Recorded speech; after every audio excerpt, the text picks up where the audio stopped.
আল্লাহ রাব্বুল আলামিন বলেন, وَمَن يَتَّخِذِ الشَّيْطَانَ وَلِيًّا مِّن دُونِ اللَّهِ فَقَدْ خَسِرَ خُسْرَانًا مُّبِينًا।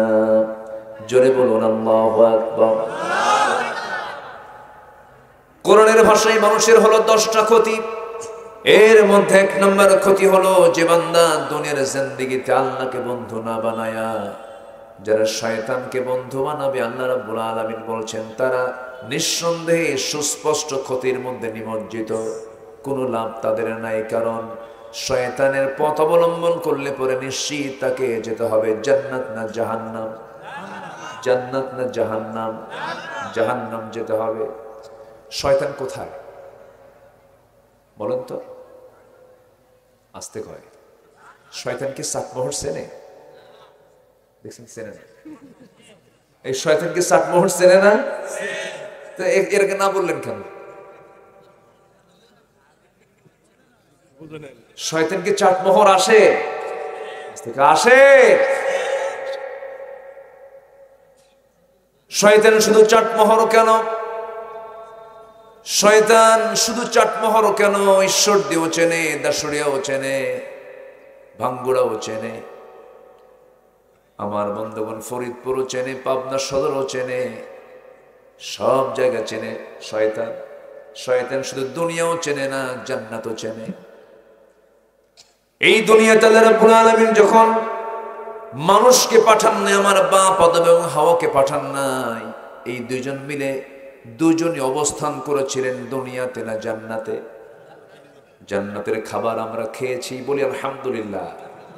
তাহলে আমাদের পৈতৃক ভিটা, বাপের ভিটা কোথায়?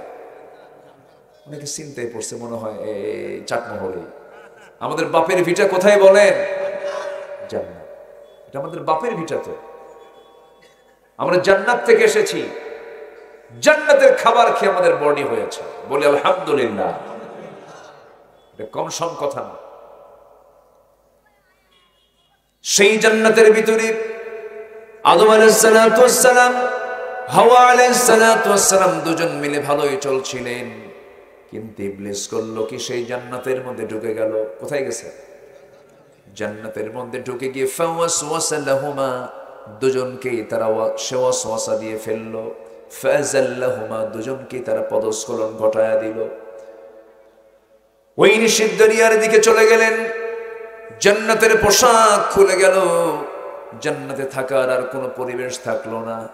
আল্লাহ বললেন তুমি দুনিয়াতে চলে যাও, দুজন মিলে চলে যাও। কুল্লা হাবিতু মিনহা জামিআ, দুজন মিলেই তোমরা চলে যাও। এই যে দুনিয়াতে পাঠায়া দিলেন, জান্নাতেই ছিলাম, ভালোই ছিলাম, প্যাঁচটা লাগায় দিয়েছে, তার নাম কি?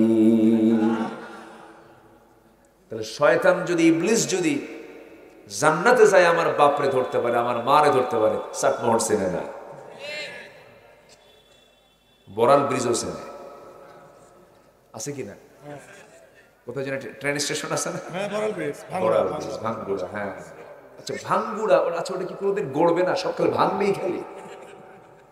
নাম তো একটু চেঞ্জ করা দরকার। আর ভাঙচুর নাই তো, এখন গড়া দরকার। জি, খুব সুন্দর আপনাদের এলাকাগুলো, খুব ভাল লাগে। আমি এই ট্র্যাডিশনটা খুব কম পাই পাবনা ছাড়া। এত রাতে মানুষ বসে বসে ওয়াজ শোনে, অন্য কোন এলাকায় এটা পাবেনই না আপনি। এই তো 3 দিন আগে সিলেট মাহফিল ছিল, ওরা সন্ধ্যার পরে, মানে রাতে তারা ওয়াজই শোনে না, দিনেই মাহফিল শেষ করে ফেলে। এক একটা এলাকার এক একটা কালচার। কিন্তু এই এলাকায় রাত যত গভীর হয়, আল্লাহর ওলির মতো সবার চোখ তত খুলতে থাকে। আল্লাহর ওলিদের চোখ খুলে কখন? রাতের বেলা, সব ঘুমায়, আর ওলিদের চোখ তত খুলতে থাকে, জাগতে থাকে। কার মহব্বতে? কার মহব্বতে? আল্লাহ মহব্বতে। তাহলে মানুষের ক্ষতি কয়টা বলেন তো? মনে আছে আপনাদের? আমার আলোচনায় আজকে কোরআনের ভাষায় মানুষের কয় ক্ষতি? এর মধ্যে 1 নম্বর ক্ষতি হলো কাকে বন্ধু বানানো? আস্তে, কাকে বন্ধু বানানো? যারা মদ খায় তারা কারে বন্ধু বানাইছে? মদ খাওয়া লোক তো আমার দেশে নাই। আসতে বলে আসে না? নাই। যে মদ খায় তার চিহ্ন কি চেহারায় আসে না? তার চোখ কেমন হয় বলেন? লাল হয়। চেহারা দেখলে টের পাওয়া যায়, চোখ এরকম মনে বের হয়ে আসতেছে। আর যে বিড়ি খায় তার কি কালো হয়? ঠোঁট দেখেই বোঝা যায় এটা কি খোর, বিড়ি খোর। রাগ করতেছেন নাকি? হুজুর এরকম করে আমার গালিগালাজ দিচ্ছে, রাগ করে যাবেন না, একটু দয়া করে শোনেন কথা বলে। তাহলে যে বিড়ি খায় তার ঠোঁট কালো হয়, ওকে কি বলে? বলেন কি খোর? যে মদ খায়া চোখ লাল বানায় তারা কি কয়? মদখোর। তাহলে বিড়ি খোর, মদখোর।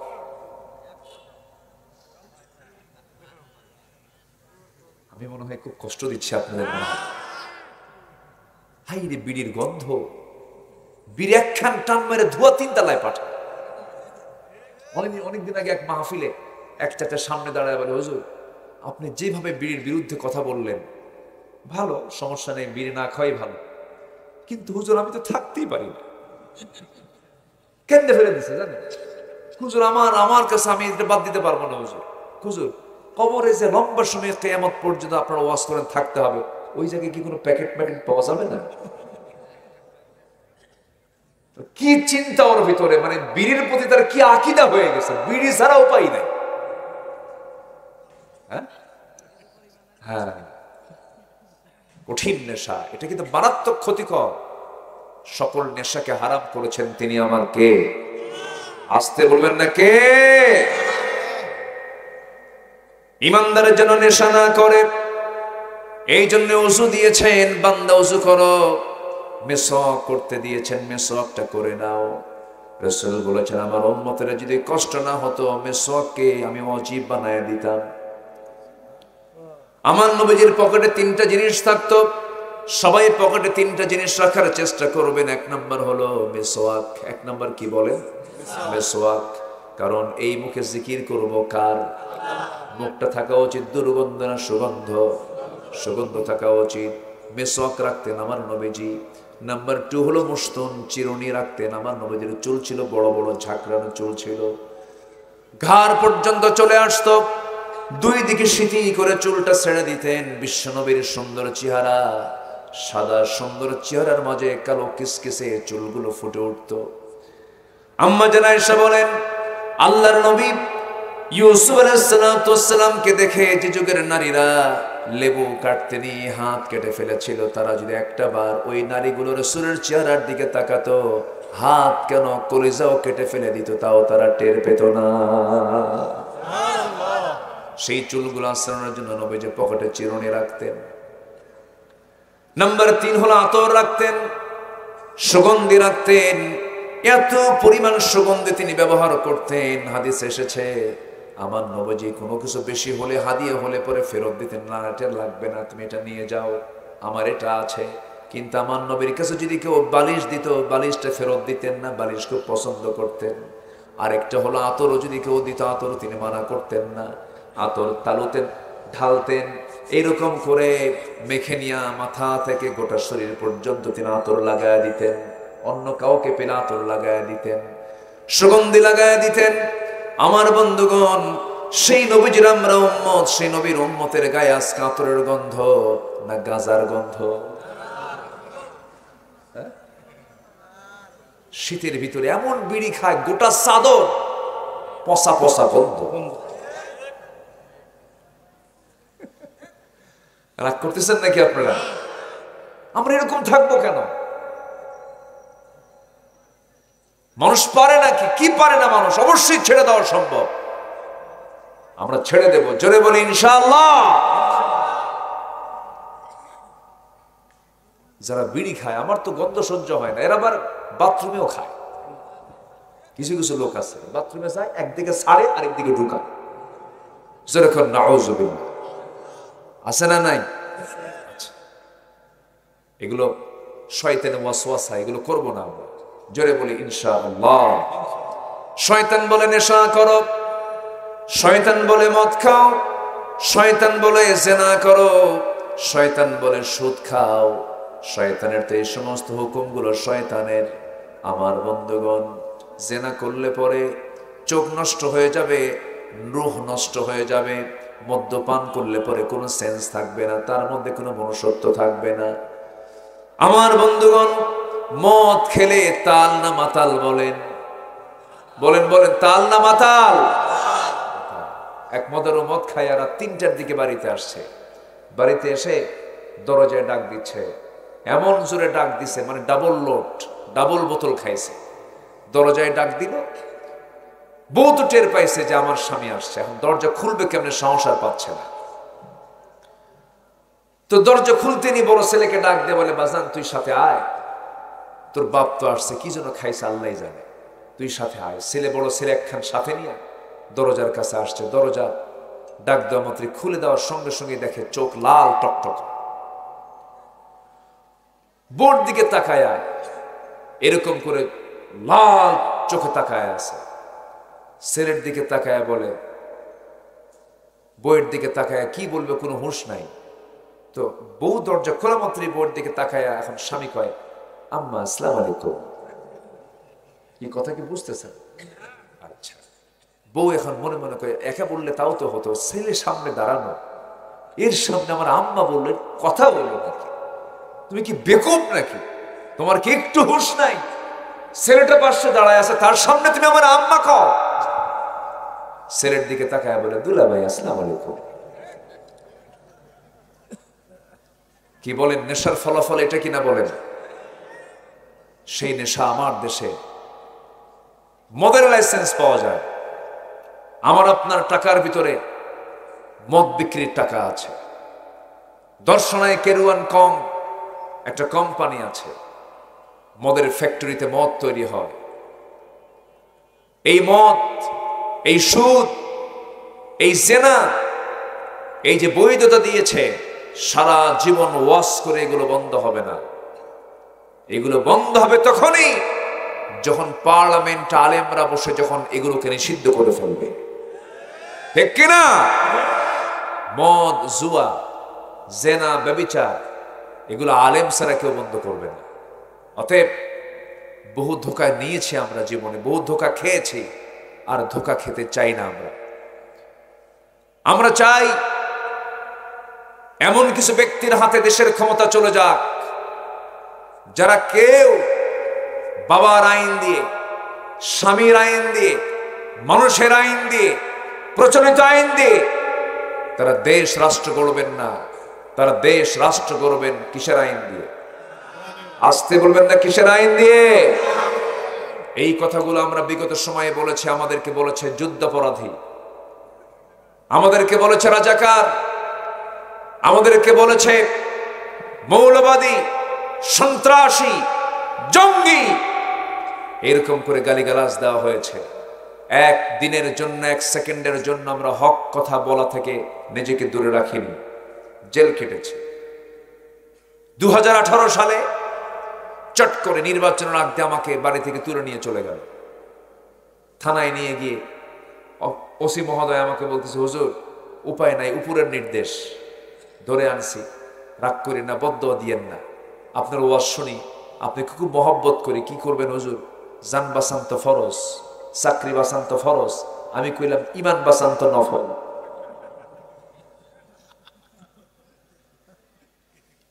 মামলা একখান দিয়ে বলল, হুজুর নির্বাচন পর্যন্ত একটু জেলখানায় থাকে, নির্বাচনটা শেষ হোক, মরা মানুষ এসে ভোট দিয়ে যাবে। কোন মানুষ এসে ভোট দিয়ে যাবে? মরা মানুষ আসছে না, ওরা নিয়ে আসছিল না, মরা মানুষ নিয়ে আসে নাই। তারপরে থাকলাম, জেলখানায় ঢুকলাম। ঢুকেই দেখি এক বুড়া চাচা আমার দেখে লম্বা খান সালাম দিয়ে বলে, হুজুর আপনি জেলখানায় ঢুকলেন? খুব খুশি হয়েছে। আমি বললাম যে আপনি খুশি হলেন কেন? তো বাবাজি, ওয়াজ শুনতে যাই, বহু দূর থেকে ওয়াজ শুনি, মুসাফা করতে পারি না, কথা বলতে পারি না, কাছে আসতেই পারি না। আপনি এত কাছে আসলেন, এ কি দুঃখের সংবাদ নাকি? বসেন। খুব খুশি। তো বললাম, চাচা আপনি বুড়া কালে কেন এই জায়গায়? আপনার বয়স 80-85 বছর বয়স, দাঁত নাই, কিছু নেই, চামড়া নাই, সব এই আপনার আসামি বললো কে? বাবা আমি ছোটখাটো আসামি না, আমি বোমা হামলা করছি। কি হামলা করছে? চিন্তা করুন কি নাটকগুলো করেছে তারা, কি নাটক তারা সাজিয়েছে।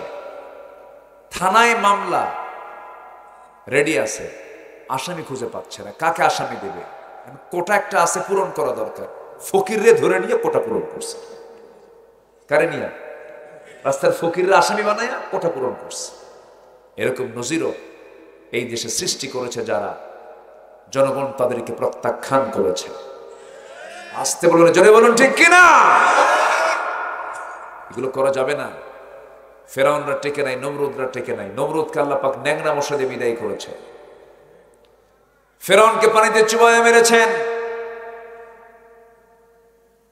এরপরে যুগে যুগে যারাই জুলুমের পথ বেছে নিয়েছে, আল্লাহ তাদেরকে ইতিহাসের আস্থা করে নিক্ষিপ্ত করেছেন, কাউকে রেহাই দেননি।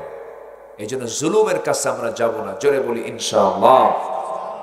তাহলে আমরা চাই এই দেশে সুদ চালু হোক না যাকাত চালু হোক? বলেন, সুদ না যাকাত?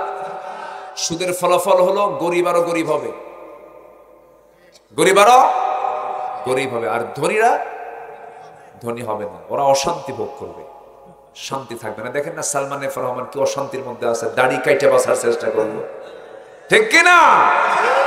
শান্তি কারো না, সুদ খায় শান্তি পাবেন? হাজার হাজার কোটি টাকার মালিক খাইতে পারে না, সকালবেলা নাস্তায় বসে ব্রেকফাস্ট, কি ফাস্ট? ব্রেকফাস্টে বসে খাইতে বসে, খাইতে পারে না। সামনে এতগুলো রুটি নিয়ে বসে, 1 কেজি আঙ্গুর, গোটা টেবিল ভরা সব ফলমূল, খাইতে বসে একটা আঙ্গুর খাওয়া মাত্রই পিএস পার্সোনাল সেক্রেটারি বলে, বস আপনার জন্য একটা আঙ্গুরটাই বরাদ্দ, আর খাওয়া যাবে না, খাইলেই ইনসুলিন। কি মারতে হবে? ইনসুলিন নিতে হবে, পারবেন না। একটা খায়, রুটি একখান পুরাটাই নাই, বলে একটার পুরা খাওয়া যাবে না, 4 ভাগের 1 ভাগ, 25 গ্রাম। কয় গ্রাম? 25 গ্রাম খায়, আর রুটির দিকে ছায়া থাকে, আর আঙ্গুরের দিকে ছায়া, কয় হাই রে, টাকা পয়সার মালিক হলাম আমি তো আরেক ফকির, খাইতেই পারি না। আল্লাহ ধনীকে টাকা দেখায়, আর আল্লাহ গরিবরে খাদ্য দেখায়। সুবহানাল্লাহ বলবেন না? ধনীর ছেলে মেয়েও হয় না, 20 বছর তপস্যা করার পর একটা বাচ্চা হয়, তাও 100 কানা। আস্তে করে, ঠিক কিনা? হারামের কোন আরাম।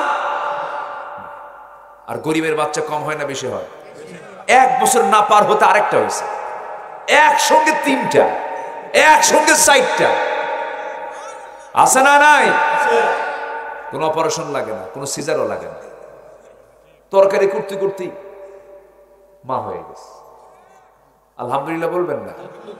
আর ধনীর ওই বউ প্রথম মাস থেকে চেক, ডাক্তার খুব চেকে রেখেছেন, আপনার কিন্তু পজিশন ঠিক নাই, যে কোনো মুহূর্তে একটা সমস্যা হয়ে যেতে পারে। এই চেক করতে করতে এখন বাসাই জরুরি, শেষ পর্যন্ত বলে অপারেশন থিয়েটার, রোগীরও মায়েও মৃত্যু, সন্তানেরও মৃত্যু।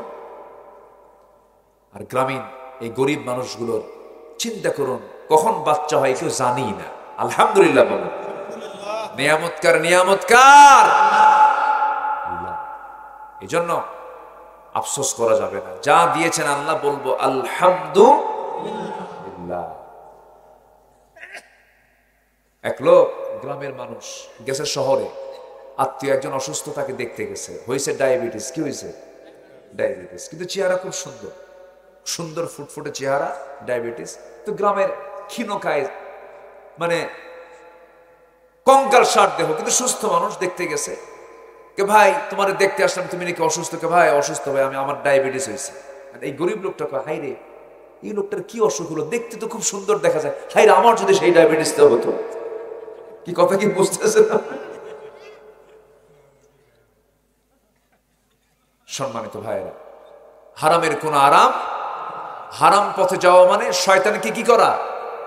খুশি করা, তাকে বন্ধু বানানো। আমরা হারামের দিকে যাব না, জোরে বলি ইনশাআল্লাহ। 1 কয় নাম্বার গেল? আমরা সুদ চাই না যাকাত চাই? এই 53 বছর আমার দেশে সুদ ছিল না যাকাত ছিল? সুদ, নাতির সুদ, ঘরে ঘরে সুদ। পাবনায় সুদ নাই? পাবনায় সুদ আছে? এই সময় কেউ উঠেন না, উঠলেই ভাববো ওটাই সুদ খায়। ও যে উঠতেছে, বসুন। নাম্বার 2, ইসলাম ছাড়া যদি কেউ অন্য কোনো দিন গ্রহণ করে, অন্য কোনো দলকে গ্রহণ করে, সে ব্যক্তি লাভবান না ক্ষতিগ্রস্ত? লাভবান না ক্ষতিগ্রস্ত? ক্ষতিগ্রস্ত। আল্লাহ রাব্বুল আলামিন সূরা আলে ইমরানের 85 নম্বর আয়াতে বলছেন, যারা পারেন ঠোঁট মিলিয়ে বলুন, ওয়া মাইয়াবতাগি গায়রাল ইসলামি দীনান ফালান ইউকবালা মিনহু ওয়া হুয়া ফিল আখিরাতি মিনাল খাসিরিন। জোরে বলুন আল্লাহু আকবার। যারা দল হিসাবে, জীবন বিধান হিসাবে ইসলামকে ছেড়ে দিয়ে অন্য কোনো দিনকে গ্রহণ করবে, আল্লাহ বলেছেন আমি তার কোনো কিছুই কবুল করব না। আখিরাতে সে লাভবান হবে না ক্ষতিগ্রস্ত হবে? কার কথা? ক্ষতির আরবি হলো খুসরান। ক্ষতির আরবি কি? খুসরান, খুসর। ইন্নাল ইনসানা লাফি খুসর, ক্ষতিগ্রস্ত হবে। আমি প্রথম আয়াতেও কিন্তু খুসরান মুবিনা বলেছি, দ্বিতীয় আয়াতে আসছে ফিল আখিরাতি মিনাল খাসিরিন। আমার বন্ধুগণ, আমার দেশে ইসলামী দলও আছে, আবার অন ইসলামী দলও আছে, আছে না নাই বলেন? ইসলামী দল আমার দেশে আছে না নাই? আবার ইসলামী দল ছাড়াও এই দেশে দল আছে না নাই? আচ্ছা, আমরা কোন দলটা করব বলেন? আরো জোরে, আরো জোরে। ইসলাম আছে যেখানে, ইসলাম আছে যেখানে, মনে থাকবে তো ইনশাআল্লাহ। আবার ইসলামী দলের মধ্যে আবার বহু ইসলামী দল আছে, গ্রুপ আছে, আছে কি না? আচ্ছা, এখন প্রশ্ন হলো, না আমি দোয়া করে দিই নাকি? এই ছেলে বসা, বসছে, এই ধমক কিন্তু এটা ধমক না, এটা মোহাব্বত কিন্তু। আবার রাগ করেন না। ওই বাচ্চা দুধ খায় না, অথবা বাচ্চা ওষুধ খেতে চায় না, মা বলে বাজান খা, জ্বর আসছে 100, খা বাবা খা, আদর করে, চুমা দেয়, তাও শোনে না, মুখের মধ্যে ওষুধ দিতেই পারতেছে না, কামড় মেরে ধরে আছে। তখন মা কি করে? খালি ধমক। ধমকে তো কাম হয় না। 2 হাত 2 পা ধইরা শক্ত কইরা মুখের মধ্যে নখ ঢুকায় ওষুধ খা। কি আছে না নাই বলেন তো? কি এটা কি মোহাব্বত কম না বেশি? বেশি। তো আমার এই ধমকে যেন মন খারাপ করেন না, একটু মোহাব্বত করে বললাম, একটু বসেন না। আপনারা উঠায় দিয়েছেন আমাকে একটু দেরি কইরা, আমার তো দোষ না, আমি এখানে চলে আসছি 8:30। এখন শেষ হতে, শেষ ক্লাস খুব কষ্ট, বুঝলেন? মানে লেখা থেকে প্রধান বক্তা, মাহফিল এসে হয়ে যায় শেষ বক্তা, খুব কষ্ট এটা। আচ্ছা, তাহলে আমরা দল করব দুনিয়ার না আল্লাহ? অন ইসলামী না ইসলামী?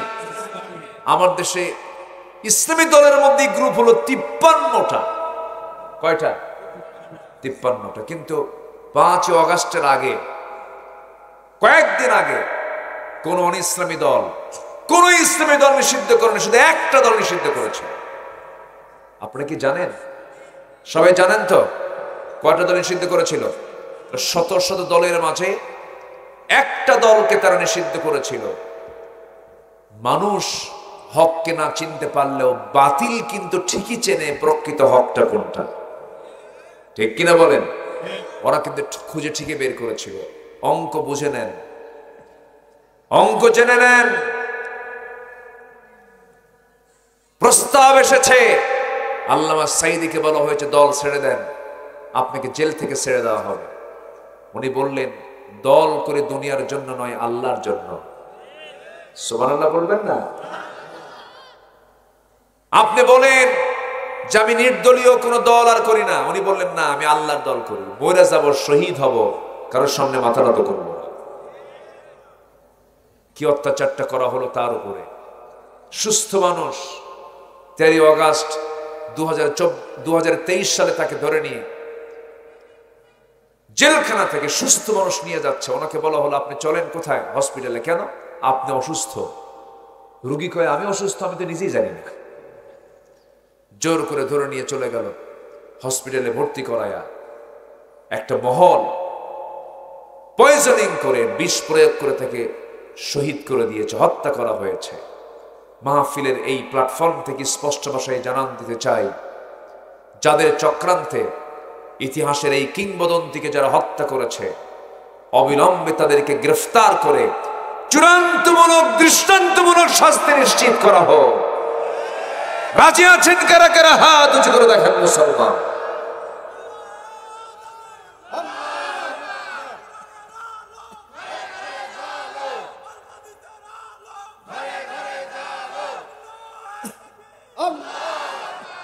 ইসলামের শত্রুরা, আস্তে করেন, ইসলামের শত্রুরা, আলেম ওলামা যেখানে, কোরআন সুন্নাহ যেখানে, আল্লাহ কবুল করুন। ইসলামটা কার? আর ইসলাম ছাড়া যা পৃথিবীতে সব কার? শয়তানের। বলেন কার? ইসলাম ছাড়া যে দল সবগুলো কার দল? ক্লিয়ার কথা? কথা ক্লিয়ার? এটা যেন মনে থাকে। মাহফিল এসে সব ঠিক হয়ে যায়, কিন্তু বের হলে আমাদের সব মাথা বেঠিক হয়ে যায়।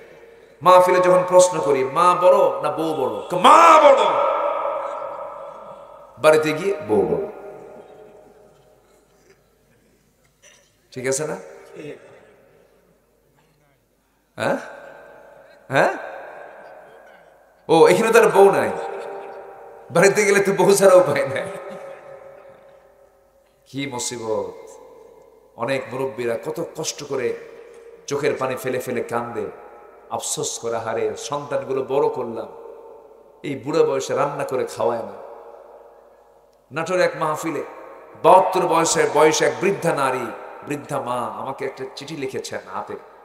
বলছে, হুজুর আমার 3টা ছেলে বিয়ে করেছে, একটা মেয়ে বিয়ে দিছে।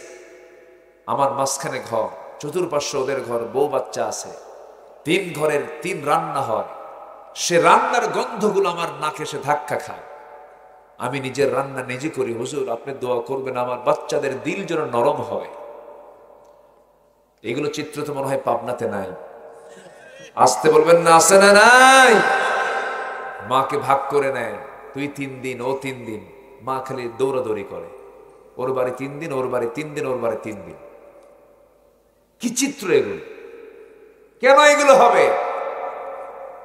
আমার বাবা আমার মা যার ঘরে ইচ্ছা সেই ঘরে যাবে, ঠিক কিনা? এগুলো কেন? মাসে ভাগ করে নেয়, আমি 7 দিন, 8 দিন থাকলেই কয় তুমি চেনো না, ওই বাড়ি চেনো না। বেকুব, থাপড়ে সোজা করা দরকার বেদবগুলোকে। তুমি বাপরে এই কথা বলতে পারো, মার এই কথা বলতে পারো? 7 দিন পার হয়ে গেছে, 8ম দিনে বলে ওই ছেলে চেনো না তুমি? অযোগ্য সন্তান এগুলো। রাগ করতেছেন নাকি?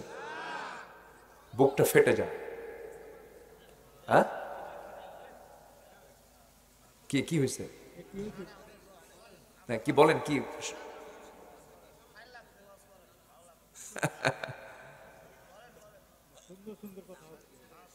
কষ্ট পাচ্ছেন নাকি? কষ্ট পাচ্ছেন?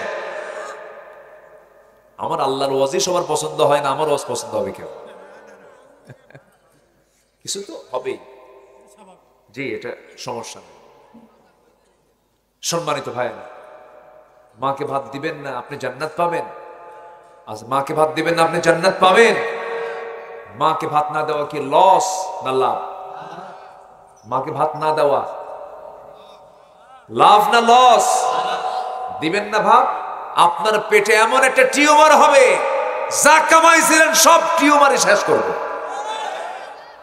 একটাও থাকবে না। আল্লাহ টিউমার দিয়ে শেষ করে দিবে। সামান্য একটা জান ঢুকায় দিবেন, সব শেষ হয়ে যাবে।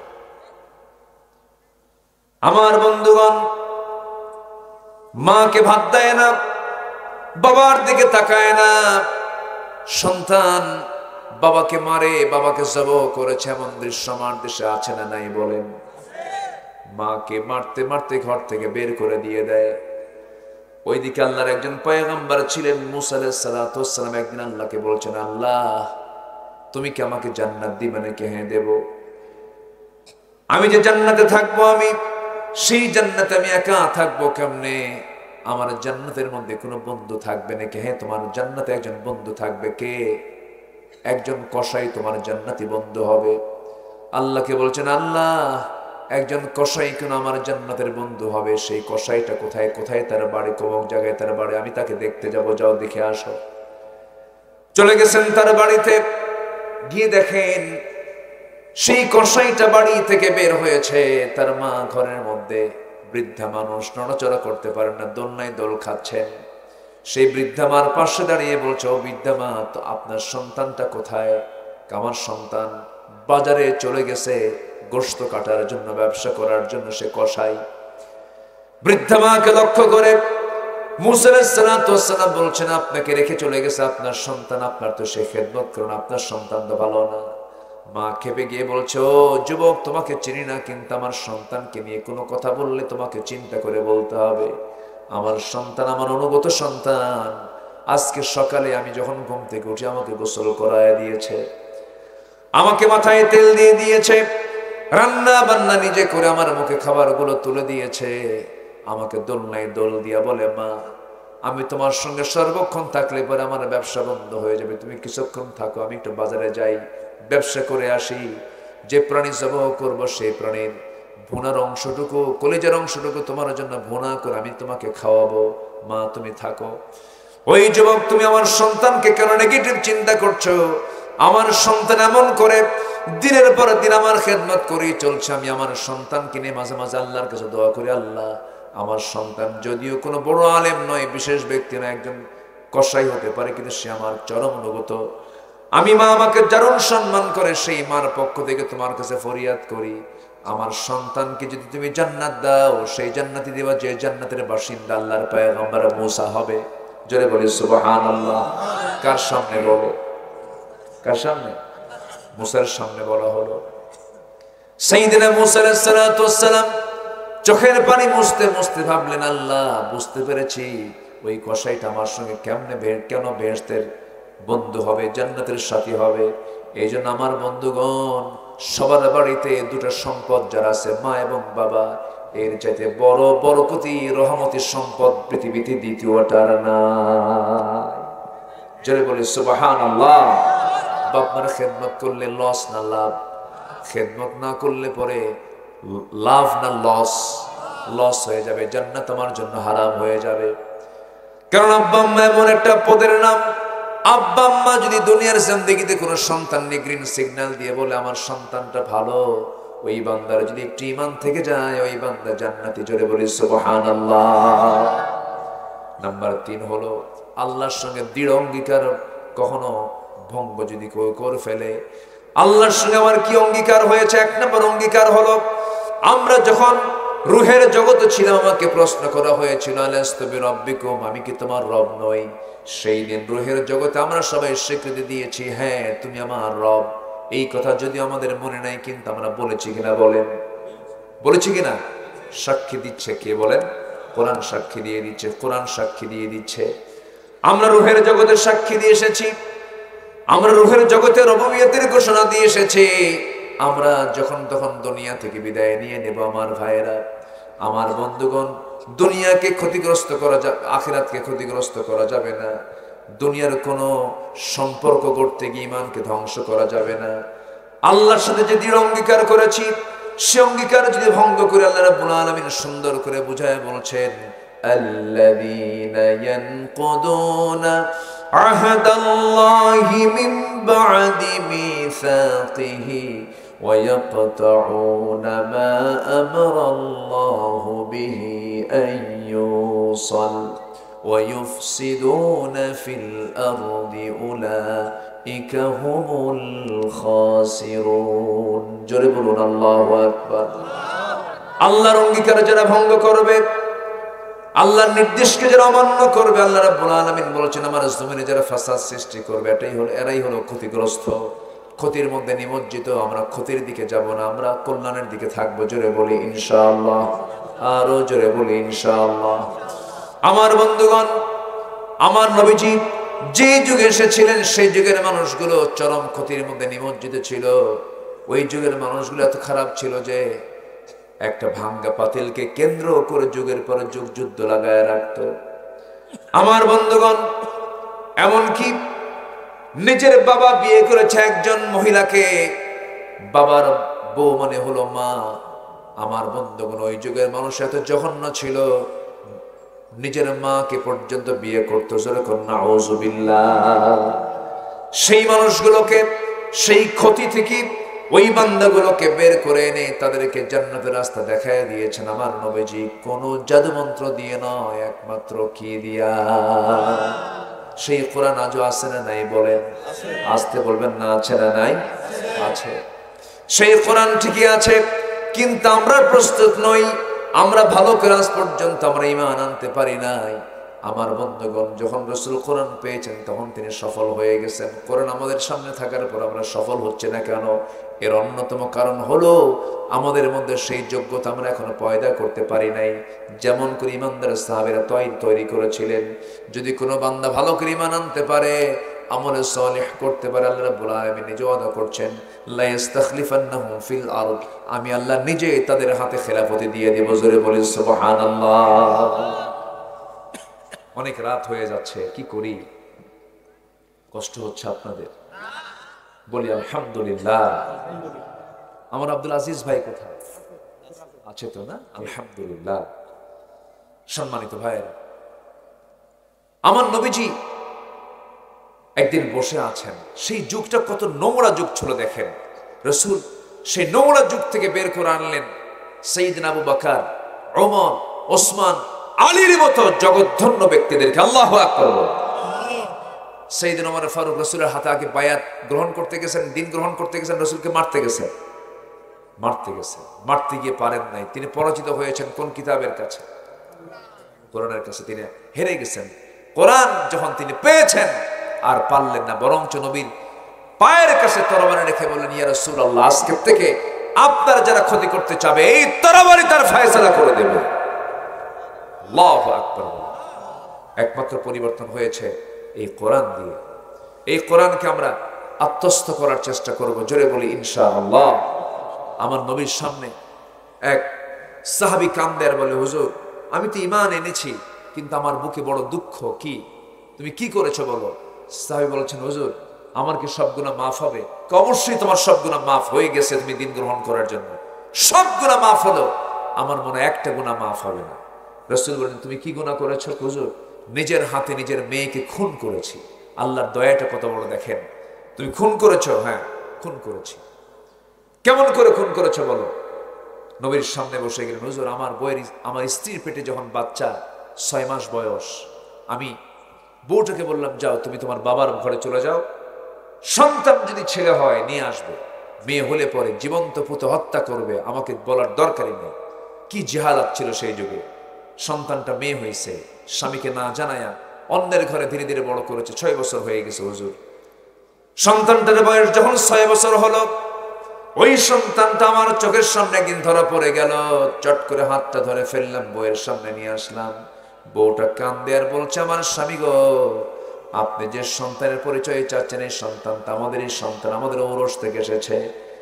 আমি প্রচন্ড ক্ষেপে গেলাম, রেগে গেলাম। মনে মনে চিন্তা করলাম, এই সন্তানকে আমি কেমন করে দুনিয়া থেকে বিদায় করে দেবো, একে বাঁচাবো না। ফোন দিয়ে টালাম। আমি আমার সন্তানের সঙ্গে অভিনয় শুরু করলাম। সন্তানকে কোলের মধ্যে নিয়ে বললাম, সন্তান রে, তুই আমার অত্যন্ত কলিজার টুকরা সন্তান। মেয়েটা খুশি হয়ে বলে, মা, তুমি আমার বাবার সঙ্গে দেখা করতে মানা করেছিলে, কিন্তু আমার বাবা তো খুব ভালো মানুষ, আমাকে কত সুন্দর আদর করে। হুজুর, ঠান্ডা মাথায় খুলি বনে গেলাম। 24 ঘন্টা গেল না, পরের দিন সকালবেলা বললাম, মা, তোমাকে তোমার নানির বাড়ি নিয়ে যাব। এই কথা বলে অভিনয় করে এই কথা বলে আমি আমার মেয়েকে সাজগুজ করে নিয়ে রওনা করলাম। সামনের দিকে যেতে নিয়ে নানির বাড়ির দিকে না গিয়ে আমি চললাম জঙ্গলের দিকে। আমার মেয়েটা বারবার বলছে, বাবা, আমার মার সঙ্গে আমি এই দিক দিয়ে গেছি, যতবার গিয়েছে, তুমি এই দিকে যাও কেন? মেয়েটার চক্ষু ছোট হতে চলছে। আমি কিচ্ছু বললাম না। জঙ্গল পার হয়ে গেলাম। কোনো কথা না বলে আমি কোদাল দিয়ে গর্ত খনন শুরু করে দিলাম। আমার মেয়েটা আস্তে করে বলছে, বাবা, নানির বাড়ি কখন যাবে? আমি কিচ্ছু বললাম না, কোনো কিছুই বললাম না। চুপ মেরে মেরে গর্ত খনন শুরু করে দিয়েছে। গর্ত খনন শেষ হয়ে যাচ্ছে। হুজুর, আমার দাড়ির মধ্যে মাটিগুলো সিটে আসতেছে, সিটকে পড়ে আমার মেয়েটা ছোট্ট নখ দিয়া হাত দিয়া খিরাল করে করে সেই মাটিগুলো সরায় দেয় আর বলে, তুমি নানির বাড়ি কখন যাওয়া? কিচ্ছু বললাম না। আমার শরীরের ঝরা ঘামগুলো গামছা দিয়ে মুছে মুছে দিয়ে আর বারবার প্রশ্ন করে, বাবা নানির বাড়ি কখন যাবে? কিচ্ছু বললাম না। আমি আর ভিতরে এমন জেহালাত কাজ করেছে, এমন পাশবিকতা কাজ করেছে। মেয়েটাকে বললাম, মা দেখো তো গর্ত খননটা কেমন হয়েছে। মেয়েটা হুজুর একটা মুচকি হাসি মারলো, গর্তের কিনারায় গেল, দেখতে নিল। আমি পিছন দিকে চলে আসলাম। দিলের মধ্যে কোনো মায়া কাজ করলো না, পাষাণ হৃদয় হুজুর আমার।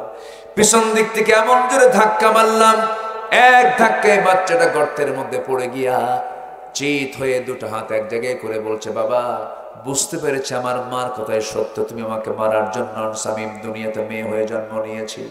বাবা তুমি আমাকে মেরে ফেলবে আমি জানি, কিন্তু আজকে একটা বারের জন্য তোমার কাছে করজোরে মিনতি জানাই, একটা বারের জন্য তুমি আমাকে বাঁচায় দাও। প্রয়োজনে ভিক্ষা করে খাবো, কিন্তু তোমার সামনে আমি আমার চেহারা কখনো দেখাবো না। হুজুর দয়া হলো না, মায়া হলো না, দিল পরিমাণ কোনো মায়া মহব্বত কাজ করলো না। জেলাতের কারণে করলাম কি, হাতের মধ্যে পাথর নিলাম, সেই পাথরটা নিয়ে সন্তানটার কলিজা বড় বড় যখন মেরে দিলাম, ফিঙ্কি দিয়া রক্ত বের হওয়া শুরু হয়ে গেল। চিৎকার করে আব্বা আব্বা বলে ডাকতেছে, কিন্তু হুজুর একটা বারের জন্য জবাব দিলাম না। হাতের সেই পাথর দিয়া মাটি চাপা দিয়া, পাথর চাপা দিয়া জনমের মতো শেষ করে দিলাম। আমার এতদিন তা মনে হয় নাই, কিন্তু যেদিন দিন গ্রহণ করেছে সেই দিন থেকে আজ পর্যন্ত হুজুর বিছানায় মাথা রাখি, পিঠ রাখি, কিন্তু ঘুমটা আসে না। আমার নবীজি বললেন, ও সাহাবীরে তুমি এত বড় গুনাহ করেছো, তুমি ভেবো না তোমার গুনাহ মাফ হবে না, তবে দিন গ্রহণ করার কারণে এত বড় গুনাহ তোমার জীবন থেকে আল্লাহ রাব্বুল আলামিন মুছে সাফ করে দিয়েছেন। জোরে বলেন সুবহানাল্লাহ। সেই যুগের ওই ক্ষতিগ্রস্ততা থেকে তাদেরকে কল্যাণের দিকে নিয়ে এসেছেন, কিচ্ছু দিয়া নয়। কি দিয়া বলেন? আসতে বলবেন না, কি দিয়া? কোরআন দিয়া। নাম্বার 4 হলো আল্লাহর সঙ্গে সাক্ষাৎকে যারা অস্বীকার করবে তারা ক্ষতিগ্রস্ত হয়ে যাবে। নাম্বার 5 হলো সরল পথ থেকে বিচ্যুত হওয়ার পার্থিব জীবনে যাদের প্রচেষ্টা ব্যর্থ হয়েছে তারাও ক্ষতিগ্রস্ত হয়ে যাবে। নাম্বার 6 হলো আল্লাহর পথ থেকে বিচ্যুত হয়ে নিজ এবং পরিবারকে যারা ক্ষতিগ্রস্ত করবে তারাও ক্ষতিগ্রস্ত হয়ে যাবে। নাম্বার 7 হলো ক্ষণকালীন পার্থিব জীবনকে যারা পার্থিব জীবনে যারা আল্লাহকে ভুলে যাবে তারা ক্ষতিগ্রস্ত হয়ে যাবে। নাম্বার 8 হলো সত্যের পথে ঈমান না আনা, সৎকর্ম না করলে তারা ক্ষতিগ্রস্ত হয়ে যাবে। ইন্নাল ইনসানা লাফি খুসরিন। নাম্বার 9 হলো বাতিলের প্রতি বিশ্বাস স্থাপন, আল্লাহকে অস্বীকার করবে যারা তারাই ক্ষতিগ্রস্ত হয়ে যাবে। নাম্বার 10 হলো পার্থিব জীবনের স্বার্থে ঈমানের পর যারা কুফরিকে গ্রহণ করবে তারা ক্ষতিগ্রস্ত হয়ে যাবে। আল্লাহ তাআলা এই 10 প্রকারের ক্ষতিগ্রস্ত থেকে আল্লাহ তাআলা আমাদেরকে হেফাজত করুন। জোরে বলি আমিন। সম্মানিত ভাইরা, হ্যাঁ কিছু বলতে হবে। মাইকের অপারেটর কোথায়? এই মাইকের অপারেটর গেল কোথায়? চতুর্থ আসমান নাকি? আশ্চর্য কথা।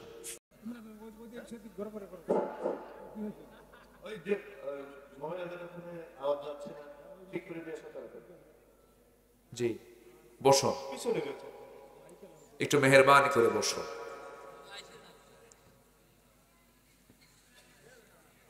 একটু জিকির করি লা ইলাহা, আরো জোরে লা ইলাহা সুবহানাল্লাহ।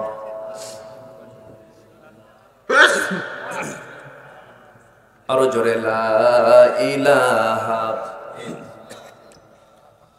লা ইলাহা ইল্লাল্লাহ, লা ইলাহা সুবহানাল্লাহ ওয়ালহামদুলিল্লাহ, লা ইলাহা ইল্লাল্লাহ মুহাম্মাদুর রাসূলুল্লাহ সাল্লাল্লাহু। সম্মানিত ভাইরা, বহু আগে, কেউ উঠবেন না, সবাই বসুন দয়া করে, কেউ না নড়াচড়া করি। আমার আব্দুল আজিজ ভাই বহু আগে আমার হাতে একজন ভাই 40,000 টাকা এই কবরস্থানের জন্য দান করেছেন। জোরে বলি আলহামদুলিল্লাহ। লিটন ভাই জমির জন্য না, জমির ক্রয়ের জন্য তিনি 1 শতক জমির দাম না, 1 শতক জমির দাম তিনি দিয়েছেন, তার জায়গা তিনি বরাদ্দ করেছেন কবরস্থানের জন্য। যদি কেউ এরকম করে কেউ দিতে পারেন, আমি লম্বা সময় আর নেব না, অনেক রাত হয়েছে, অনেক ভাইরা বসে আছেন, একটু মেহরবানি করে, হ্যাঁ অনেকে দিয়ে গেছেন, একটু ব্যাগ দিলে কেমন হয়? ব্যাগ, একটু ব্যাগ দেন না, একটু ভিতরে ব্যাগটা দিয়ে দেন, হ্যাঁ একটু ব্যাগটা দিয়ে দেন মেহরবানি করে, সবাই দেবেন ইনশাআল্লাহ। জিকির করি লা ইলাহা, মুজাফফর হাসি দিয়েছেন 2000 টাকা, আল্লাহ কবুল করো। সুবহানাল্লাহ আলহামদুলিল্লাহ লা ইলাহা লা ইলাহা সুবহানাল্লাহ লা ইলাহা, আরো জোরে সুবহানাল্লাহ।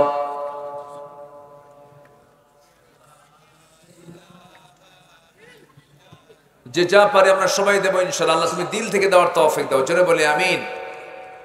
আব্বা আম্মা ভাই বোন যাদেরই আত্মীয় স্বজন কবরে চলে গেছে, তাদের রুহের মাগফিরাতের জন্য দোয়া চেয়ে সবাই দেবেন, আল্লাহ তুমি কবুল করো, জোরে বলি আমিন। আমি চাইতে গেলাম আর চলে গেলেন, একটু মেহরবানি করে বসুন না ভাই।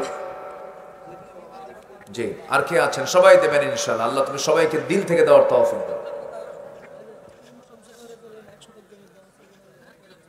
সব দিয়ে যাচ্ছে 25,000 আর 2,000, 20,000। 20,000 টাকা আরেকজন ভাই দিয়েছেন, 20,000 টাকা, আল্লাহ কবুল করুন। শমশের